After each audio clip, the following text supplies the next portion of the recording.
But at the end of it, I don't want to go because these things are all, the tapes are available, the records are there. In fact, only about 2 weeks ago I saw a set of the records again. The transcripts are available. But we talked about the Nigerian situation, and certainly at the end everybody says, oh, you told them this, you did that. The fact was that our case was so clear that I actually believe at the end of Aburi that the problem was not Gawan, but probably some ambassadors in Lagos who were pressing for something else. Because we understood each other. We agreed on every single point. The drafting was, in fact, my chief secretary with 2 other chief secretaries from the other side. They said, no. And drafted and agreed. We looked at it, we agreed. General Ankara read over the whole report again to us at the end, asked us if we wanted to amend anything. No. At the end of all that, the position was so good that actually Ankara drove Jack, Gawan and myself to the airport. Jack was sitting on his left, I was sitting on his right. He was in the middle. And in the course of that journey, at a point, General Ankara shook his head and said, oh, thank you.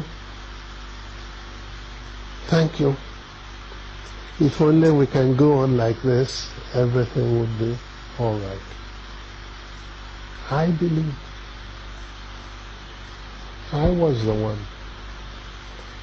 As I do now from time to time, I go for the dramatic. Suddenly I picked up Gawan's hand, put it on Ankara's lap, brought my other hand, placed it on it, and I said, General Sir, hold us together, I want to say something. So General Ankara put his hand on top of the 2 hands, and I said, General, I want to assure you that I am totally satisfied with everything we said. I will even go further and say to you something I did not say at the conference, and that is that once we have implemented everything we have said, I would ask you for one favor and one favor only, and that would be to be the one to propose Jack Gawan as a head of state of Nigeria. It was a 2-day conference of peers and old mates, but its aftermath produced even further controversy. When we came back, and Ojukwu did not go to make the statement he made first, virtually giving the impression that we've agreed for a confederation to move apart, etc., which was really not in exactly that. If I had had the opportunity to make my broadcast in the first, because that was the agreement, not for him to make the broadcast first, then if I had committed myself to what he said, then there wouldn't have been any problem.